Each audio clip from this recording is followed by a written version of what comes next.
शहीद बाजी राउतଙ୍କ जन्मदिवस पालन भुवनेश्वर जयदेव भवन रे एने स्वतंत्र कार्यक्रम आयोजन करा जाउथिला। एथिरे मुख्यमंत्री मोहन चरण माझी और केंद्रमंत्री धर्मेंद्र प्रधान जोग दैछन्ते।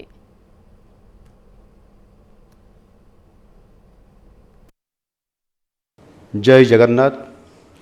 आम राज्य ओडिशा एहार इतिहास रे अनेक वीर पुरुष और वीरंगना को सबुदिन पाई अमर कर देछि। सेमानंकर त्याग बलिदान देशप्रेम कोटि कोटि ओडियांक जनमानस रे गभीर भाव में रेखांकित करिछि। सेही वीर ओडियांक मध्यरे शहीद बाजी राउतंकर स्थान अनन्य और सबुठारु भिन्न एवं स्वतंत्रता मध्य रहिछि।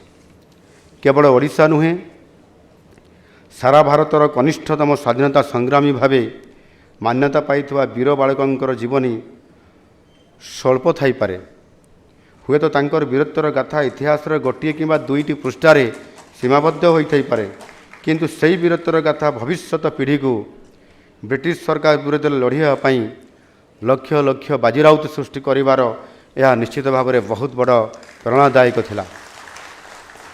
आमे प्रतिवर्ष सही वीर बालक बाजी राउतंकर जयंती तथा तिरोधान दिवस रे श्रद्धांजलि देइथाउ।